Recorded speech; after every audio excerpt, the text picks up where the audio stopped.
নমস্কার বন্ধুরা, ভতেশ্বর study centre চ্যানেলে তোমাদের স্বাগতম। অন্নপূর্ণা ভাণ্ডারের জন্য যারা যারা তোমরা অনলাইন ফর্ম ফিল আপ করে ফেলেছো বা যারা এখনও করনি তারা প্রত্যেকে এই ভিডিওটা দেখো। তার কারণ হচ্ছে আজকের ভিডিওর মাধ্যমে যেসব প্রবলেমগুলো তোমাদের হচ্ছে এবং সেই প্রবলেমগুলোর সমাধানগুলো কি। কারণ এমন কিছু কিছু অপশান রয়েছে যে অপশানগুলো অনেকেই ভুলভ্রান্তি করে ফেলছে। তো চলো আজকের ভিডিওর মাধ্যমে সেই সব প্রবলেমগুলো এবং তার জন্য কি সমাধান রয়েছে সেগুলো তোমাদের কাছে ক্লিয়ার করব। তো দেখতে পাচ্ছ আমি ফ্যামিলি ডেটা কালেকশনের একদম অফিসিয়াল পেজে ভিজিট করেছি socialregistry.wb.gov.in। তোমরা তোমাদের ডিস্ট্রিক্ট এবং মোবাইল নাম্বারটা সিলেক্ট করে তারপরে ওটিপি জেনারেট করে তারপরে তোমরা এখানে ভিজিট করতে পারবে। তো কিভাবে ভিজিট করবে সেটা নিয়ে তো অলরেডি অনেক ভিডিও রয়েছে, সেটা একবার দেখে নিতে পারো। তো চলো আজকের ভিডিওর মেন বিষয়বস্তুর দিকে আমরা ফোকাস করি। তো দেখো, তোমাদের বলে রাখি যে যে পয়েন্টগুলো আজকের ভিডিওর মাধ্যমে তুলে ধরবো সেই প্রত্যেকটা পয়েন্ট কিন্তু তোমাদের জন্য ইম্পর্টেন্ট। অবশ্যই ধৈর্য আকারে সম্পূর্ণ দেখার চেষ্টা করবে।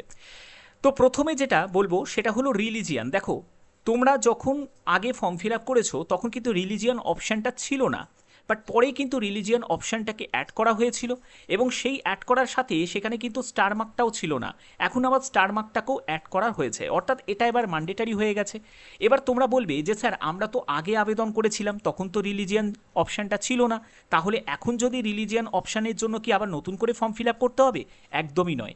কারণ যারা তোমরা প্রথমে ফর্ম ফিল আপ করেছিলে সেই সময় তো তোমাদের কোনো দোষ নেই, তখন যদি তারা অ্যাড যদি না করে থাকে এখন নতুন করে অ্যাড করেছে।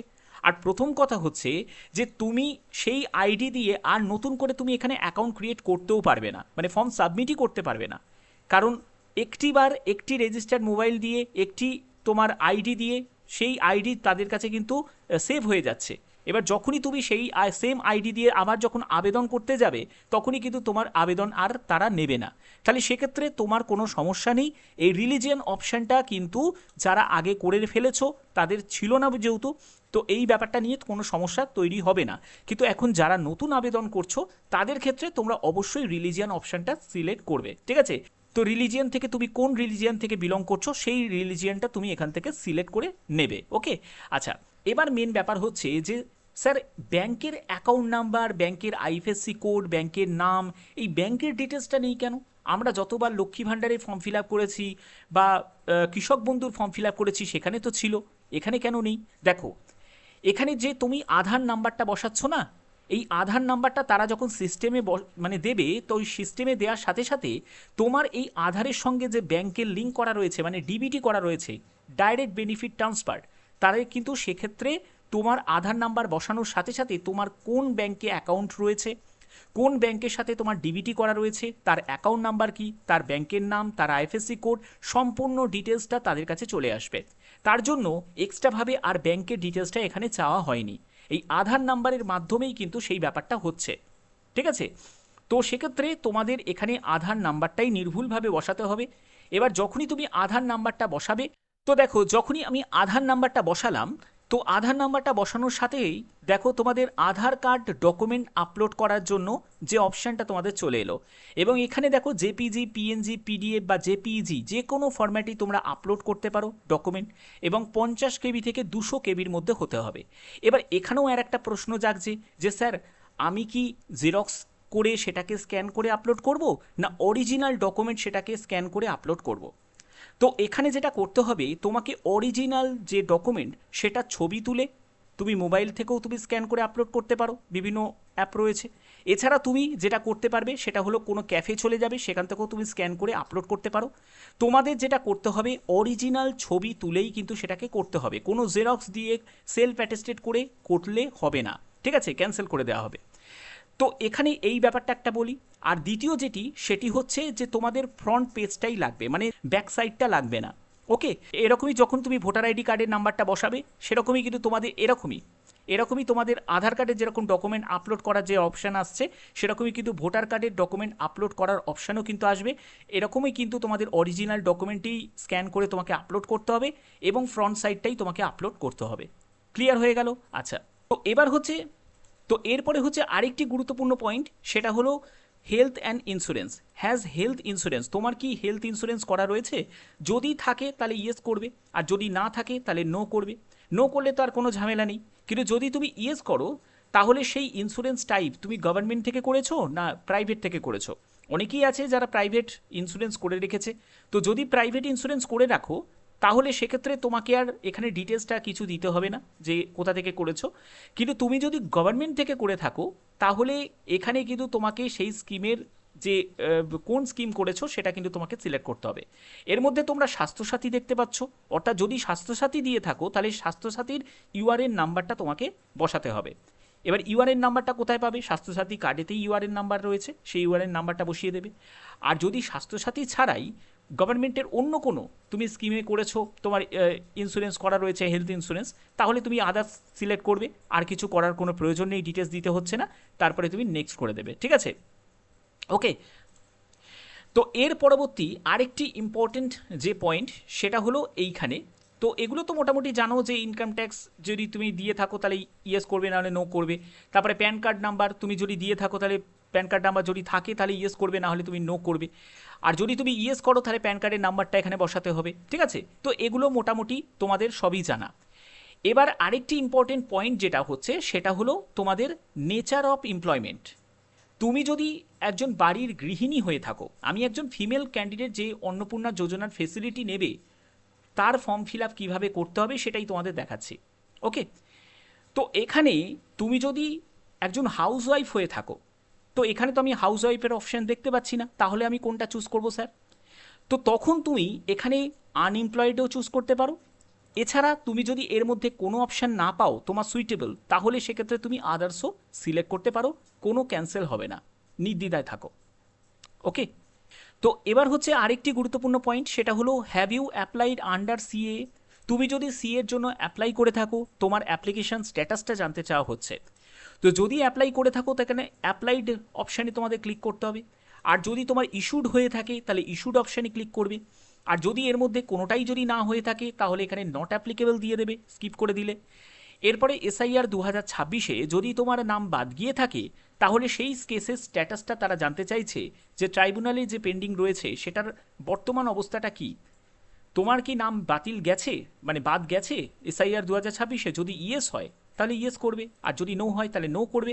আর যদি এইখানে কিছুই যদি না হয় তাহলে এখানে নট অ্যাপ্লিকেবল দিয়ে দিতে পারো। এরপরে তোমাকে নেক্সট অপশানে ক্লিক করতে হবে। এবার এই জায়গাটা থেকেই কিন্তু সব থেকে মেন কনফিউশন ক্রিয়েট হয়েছে। ম্যাক্সিমাম ক্যান্ডিডেট আমাকে কমেন্ট করছে যে স্যার এই জায়গাটাই আমরা বুঝতে পারছি না, সব থেকে ইম্পর্টেন্ট জায়গা হচ্ছে এটা। তো চলো প্রথমে দেখো, যে বেনিফিশিয়ারি সে যদি ফিমেল ক্যান্ডিডেট হয়ে থাকে এবং তার বয়স যদি 25 থেকে 60 বছর হয়ে থাকে তাহলে অবশ্যই তোমাদের এই অপশানটা তোমাদের আসবে, সেটা হলো অ্যাপ্লাইং ফর অন্নপূর্ণা যোজনা। তো এখান থেকে অবশ্যই তোমাকে ইয়েস আই এম অ্যাপ্লাইং, অর্থাৎ আমি আবেদন করছি, তো এটাই তোমাকে চুজ করতে হবে। হলো, এরপরে আরেকটি জায়গা চলে আসছে, সেটা হলো রিসিভিং গভর্নমেন্ট স্কিম বেনিফিট ভায়া ডিবিটি।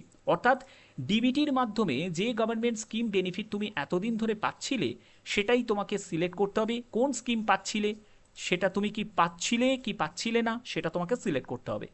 যদি তুমি না পেয়ে থাকো, ধরো তুমি কোনো ডিবিটির মাধ্যমে কোনো গভর্নমেন্ট স্কিম বেনিফিট তুমি পাচ্ছিলে না, তাহলে তুমি এখানে নো করবে। নো করে তুমি হয়ে গেল, তোমার কমপ্লিট হয়ে গেল, তুমি ডিক্লারেশন অ্যান্ড কনসেন্ট অপশানে চলে গেলে। কিন্তু যদি তুমি পেয়ে থাকো, ধরো এমন কোনো স্কিম তুমি পেলে যেটা ডিবিটির মাধ্যমে পাচ্ছিলে, তাহলে অবশ্যই তোমাকে সেটাকে ইয়েস করতেই হবে। এবং কোন স্কিমের ফেসিলিটি তুমি পাচ্ছিলে এবং সেই স্কিমটাকে তুমি কন্টিনিউ করতে চাও, অর্থাৎ তুমি এখন কি বন্ধ করে দিতে চাও। যদি তুমি বন্ধ করতে চাও তাহলে অবশ্যই তোমাকে ইয়েস করতে হবে, আর যদি তুমি বন্ধ না করতে চাও তাহলে তোমাকে নো করতে হবে। বোঝা গেল? এবার এই যে ইয়েস আর নো এর মধ্যে যে খেলাটা, এইখানটাই কিন্তু সবথেকে মেন কনফিউশন তৈরি হয়েছে।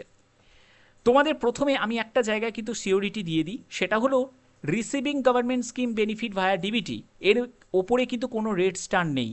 তোমরা জানো যেগুলোতে রেড স্টার থাকে সেটা ইম্পর্টেন্ট এবং সেটা ম্যান্ডেটারি। অর্থাৎ এই যে অপশানটা, এই অপশানটাতে তুমি যদি কোনো কিছু না করো, এটাকে যদি স্কিপ করে চলে যাও, যে ডিক্লারেশন অ্যান্ড কনসেন্টে চলে যাও, ঠিক আছে, করে ফর্ম সাবমিট করে দাও, কিচ্ছু অসুবিধা হবে না, তোমার ফর্ম কোনো বাতিল হবে না। ঠিক আছে, আর যদি তুমি কোনো স্কিম নিয়ে থাকো, ফেসিলিটি নিয়ে থাকো এবং সেটাকে তুমি যদি কন্টিনিউ করতে চাও কি কন্টিনিউ করতে চাও না, সেটাও তুমি তোমার পছন্দ মতো তুমি এখানে চুজ করতে পারো ইয়েস আর নো এর মধ্যে মাধ্যমে। ঠিক আছে, এবার মেন ব্যাপার হচ্ছে যে স্যার এখানে তো লক্ষ্মী ভাণ্ডারও অপশান রয়েছে, তাহলে কি আমি লক্ষ্মী ভাণ্ডারকে চুজ করতে পারি?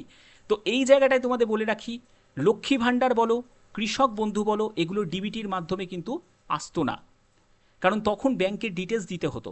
ডিবিটি তো রিসেন্ট চালু হয়েছে, তাহলে সেক্ষেত্রে পিএম কিষাণের সময় কিন্তু ডিবিটি লিঙ্ক করতে হচ্ছিল, ঠিক আছে, যেটা ডাইরেক্ট বেনিফিট ট্রান্সফার।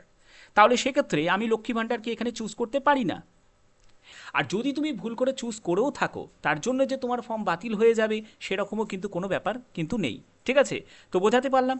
এবার এখানে মেন ব্যাপারটা হচ্ছে, যেহেতু এটা একটা অপশনাল, কোনো স্টার মার্ক যেহেতু নেই, দেখতে পাচ্ছ যে কোনো রেড স্টার নেই, তো এখানে যদি তুমি কোনো ধরো স্কিম পেয়েছো, যে সুযোগটা তুমি পাচ্ছিলে এবং সেই স্কিমটাকে এখন তুমি বন্ধ করতে চাও, তাহলে অবশ্যই তোমাকে এখানে ইয়েস করতে হবে। আর যদি তুমি বন্ধ না করতে চাও তাহলে তুমি নো করবে। এবার দেখো, আমি যেমন তোমাদের একটা এক্সাম্পলের মতো করে আমি বোঝানোর চেষ্টা করছি। যেমন দেখো, এখানে old age pension for farmer, তো এই অপশানটা আমি সিলেক্ট করলাম, যে স্কিমটা, এই স্কিমটাকে ধরো তুমি বন্ধ করতে চাও, তাহলে যদি তুমি বন্ধ করতে চাও তাহলে এখানে ইয়েস করবে, আর যদি তুমি বন্ধ না করতে চাও তাহলে এখানে নো করবে। বোঝাতে পারলাম? এরকম করে তুমি ধরো আরও অন্য আর একটা স্কিম ধরো সিলেক্ট করলে, এবং এখানে যখন তুমি স্কিমে সিলেক্ট করলে, ধরো এই স্কিমটাও তুমি পেতে। এবার আমি এটা এক্সাম্পলের মতো করে তোমাদের বোঝাচ্ছি, ধরো এই স্কিমটাও তুমি পেতে এবং এই স্কিমটাকেও ধরো তুমি বন্ধ করতে চাও, তাহলে এখানে ইয়েস করবে। আর যদি তুমি মনে করো যে এটাকে কন্টিনিউ করতে চাও, তাহলে তুমি এখানে নো করবে। বোঝাতে পারলাম? তো এরকম করে তোমাদের যা যা তোমাদের স্কিম তুমি আগে পেতে, সেই স্কিমগুলোকে তুমি কন্টিনিউ করতে চাও কি চাও না, সেটাই কিন্তু এখানে 1 to opt আউটের মাধ্যমে জানতে চাওয়া হচ্ছে। বাদবাকি এই যে অপশানটা, সেটা কিন্তু সম্পূর্ণ অপশনাল। যারা এখানে কোনো স্কিমের সুযোগ পেতে না, তারা কিন্তু এখানে নো করবে। নো করে জাস্ট এখানে তোমাদের ডিক্লারেশন অ্যান্ড কনসেন্ট অপশানে চলে যাবে। আর যদি তুমি স্কিমের অপশানে, তোমার যদি যে স্কিমগুলো তুমি পেতে, সেই স্কিমগুলো তুমি এখান থেকে সাজাবে পরপর করে, সাজানোর পরে ইয়েস নো এর মধ্যে উত্তর দেবে, দেওয়ার পরে তোমাদের ডিক্লারেশন অ্যান্ড কনসেন্ট অপশানে চলে যাবে। কিন্তু এখানে তোমাদের লক্ষ্মী ভাণ্ডার চুজ করার কোনো প্রয়োজন নেই, যেহেতু লক্ষ্মী ভাণ্ডার বলো, কৃষক বন্ধু বলো, এগুলো ডিবিটির মাধ্যমে আসতো না। এরা কিন্তু ডাইরেক্ট তোমাদের ব্যাংকের মাধ্যমে, যেই ব্যাংকের ইনফরমেশন তুমি আগে ফিল আপ করতে, সেই ব্যাংকের মাধ্যমেই কিন্তু আসতো টাকাটা, ঠিক আছে? তো সেক্ষেত্রে তোমাদের এই ব্যাপারটা বলে রাখলাম, এটা কিন্তু প্রত্যেকের জন্য ইম্পর্টেন্ট। প্রত্যেকের কাছে এই ব্যাপারটা শেয়ার করে দাও, যাতে প্রত্যেকে এই ইনফরমেশনটা পেতে পারে। তো আশা করি এই ভিডিওর মাধ্যমে প্রত্যেকটি তথ্য তোমাদের কাছে খুঁটিনাটি তুলে ধরতে পারলাম। যদি তোমাদের কোনো জিজ্ঞাসা থাকে তাহলে অবশ্যই তোমরা কমেন্ট করবে, বেশি বেশি করে কমেন্ট করবে। যখনই আমি সময় পাবো সেই কমেন্টের উত্তর আমি যথাযথই তোমাদের দিয়ে দেবো। তো যদি ভিডিওটা ভালো লাগে, অতি অবশ্যই ভিডিওটাতে একটি লাইক করে দিও, চ্যানেলটিকে সাবস্ক্রাইব করে বেল আইকনটাকে অল করে রেখো, যাতে তোমাদের কাছে এরকমই গুরুত্বপূর্ণ নতুন নতুন আপডেটগুলো পৌঁছে দিতে পারি। এখনের মতো এটুকুই, টাটা।